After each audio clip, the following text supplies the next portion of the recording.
Awushilo wathi before sixoxa ukuthi baxabene warawara and stuff yabo. So that way I decide to know. Yeah. Asivele senze lento le. Kahlahlo nibulinde ukuthi baxabane, ufuna ukuthi baxabane wena. Bese uyangena noma ithini? Cha phela ngiyaxaya mothi ushilo ukuthi baxabene. Angifuni uqamba manga ngijabulile ukuthi baxabene ngoba phela bese kuzulu ngokwami yabo. But uyazi ngithuthi ukuxabana kwabantu kusokhona ozwe ubhlungu. So what if usisi uyena ozwe ubhlungu uzokwazi ukumduduza mhlambe ngalendlela ebeduduzeka ngayo before?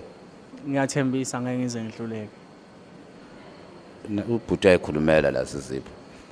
Uthuthukani uyakuthanda. Uthi into yeni noba u2 ayithuthuke. Wena naye thuthukani. Yayibona leyo thuthuka. Wakaba isibongo? Wakakhandayo. Futhi anihlobele. Wakakhandayo. Abakhandayo abakabawo. Onkonyeni. Onkonyeni. Okay.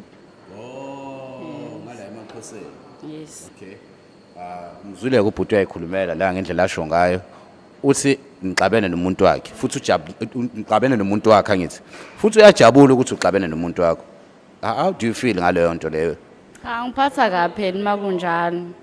Ngoba phela ezumngani kumele ngabe yangiduduza nothi ukuthi ajabulela ukuthi ngihlukene nomuntu wami. Wathi if uyajabula ke mina ke ngisamthandi ke ngimqomi yeke. Ngibuyela kumuntu wami back isilungisa izinto uzophatha kanjani? Phela mina naye singabangani kahle kahle asithandana. Okay. I-relationship yakho angithi nixoxa yonke into nothuthukani and uthuthukani wazi yonke into ngawo ukuthi okay nixabana kanjani. So what if uthuthukani ebone ukuthi that person ohlukene naye njoba ejabule bejabuliswa ukuthi mhlambe uyabona ukuthi awukho in a right position engabe ngiqinisile. Mina ngimfana